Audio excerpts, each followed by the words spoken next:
life. They give everybody a trophy. That's what they did tonight. They gave a trophy, a win, a huge win, to Horn, the local kid, for trying hard. You're not supposed to get it for trying hard. You're supposed to get it for winning. What's up, fight fans? Thank you once again for tuning in. Remember, hit that subscribe button if you've never tuned in before. And if you're coming back to watch another video, much appreciated. Honestly, very, very much appreciated. We're getting retirement news left, right and centre recently. Obviously, Guerrero a couple of weeks back, Paulie Malignaggi, 2-weight world champion, a couple of months back after, what, Sam Eggington fight, I believe. Vladimir Klitschko, last 24 hours. And now, obviously, Miguel Cotto said that his last fight will be December, or his last day as a pro boxer will be December 31st, 2017. So come the 1st of January 2018, Miguel Cotto will be a retired boxer. He seems like the sort of person that doesn't just talk for the sake of talking. I think it's fair to say Miguel Cotto isn't that kind of personality. When he says he's done, I think it's fair to say he's done. I don't know what that means. I don't know if that means that he's going to fight. Obviously, he's got a fight against Camaro coming up. I don't know if that means he's going to have one last fight in December sometime. I'm not sure. Financially, he definitely doesn't need the money. I'm going to reiterate what I say all the time. Get rich. Sorry, get in, get rich, get paid, get out. If you can leave all your faculties in place and very, very, very good money in the bank, and if you're lucky to be Miguel Cotto, a 4-weight world champion, and it's fair to say he will go down as one of the best boxers of this generation. I am one of the biggest Miguel Cotto fans you'll ever see, ever. He's a throwback fighter. I love his attitude in the ring, in and out of the ring. I almost like, look, I don't mind the idea of boxers becoming showmen, right?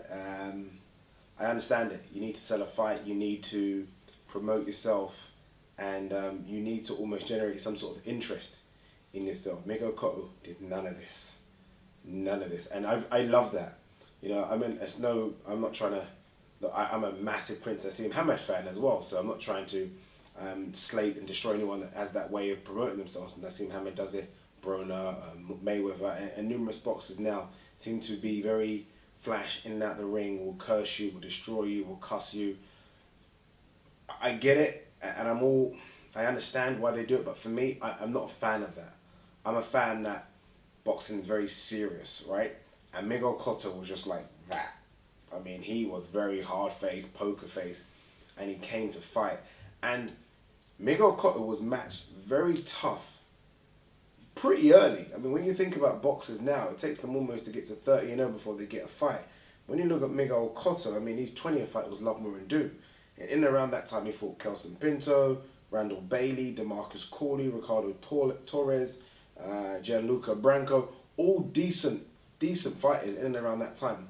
Especially in the super lightweight division. He fought who you needed to fight in that division. I'm going to say something a bit controversial, and pardon me for saying so. Miguel Cotto's career was fantastic, and I don't think he would ever been more than a 4-weight world champion. I mean, I think he was lucky to even fight for a 160 belt. I think he's very small. I met him, and he's a tiny man in terms of height, very stocky but very tiny. His career, although fantastic, would have been, I think, even greater if he didn't fight 2 cheats early on in his career. Antonio Margarita was a big cheater, and it's hard to say how much that beating that he took from Antonio Margarita affected him later on in his career. It's difficult. We as fans, we as supporters would never know. But I remember watching that beating, and it almost pained me. I think I probably was in tears. I was that big a fan of his. And when you watch that beating now, and I've watched that video about him versus Margarita, I've watched the tape about 20 times.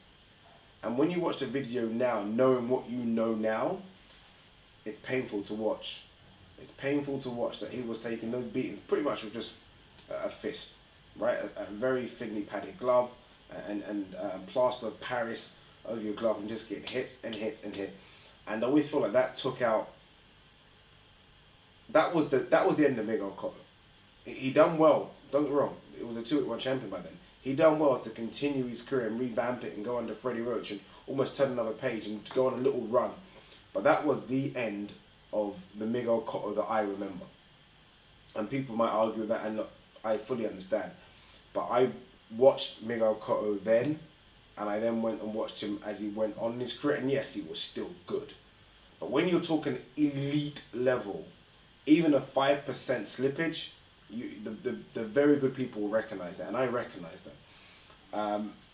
And then he fought Manny Pacquiao. Again, for me, again, people might want to slate me, another cheater. Manny Pacquiao's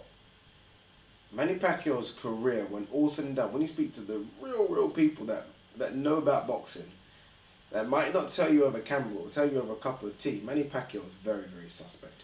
And I remember watching him versus Miguel Cotto. I remember thinking, this isn't possible. No. Like, sometimes your eyes just don't lie, right?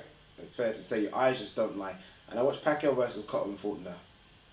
So to me, if he already was damaged after Margarita, and I think he clearly was, after Pacquiao he was definitely damaged. And we were looking at a Cotto that could compete, but a Cotto as a world elite level fighter, after that, no, not for me. He done well against Mayweather, I think it was a good performance. Even Canelo I thought was a good performance, but that wasn't the same Cotto. And that wasn't because of age deterioration, that's just because of the beatings he took in those two fights. You know what else is funny about that Pacquiao fight, what I distinctively remember, is Floyd Mayweather Sr. was there. This is post-fight. Floyd Mayweather Sr. is there, and he's talking to, I think it's a Filipino reporter. And she's not kind of understanding what Floyd Mayweather Sr. is saying. So she's basically saying, Floyd, what about Pacquiao versus Mayweather? Now you've seen that. And this is the time that everyone wanted the Pacquiao Mayweather fight. I mean, if Pacquiao Mayweather now done 4.4 million, sorry, now, a few years ago, I think this Pacquiao Mayweather then probably wouldn't have done the same numbers, but in terms of a fight, whew, Jesus Christ, it would have been fantastic. Anyway, I remember Floyd Sr. saying, no, he doesn't want his son to fight Pacquiao. She's obviously thinking it's out of fear, and it kind of was, but very different. And he was saying, he was very suspicious. I think this is what probably stirred it up in terms of the Pacquiao rumors. He said Pacquiao just destroyed Big Cotto, strong Cotto. No, and that's what Cotto was considered then, big and strong. Even though he'd weight drained to 145, he's still considered a very big, strong man. And Pacquiao was considered a small kid. I mean, not small kid, but small guy. But he was basically making wind of what he saw was not what he saw, if that makes any sense.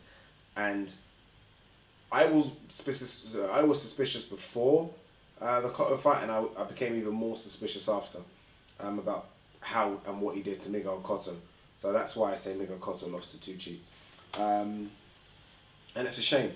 It's a shame. Look, he had a fantastic career, made some very good money.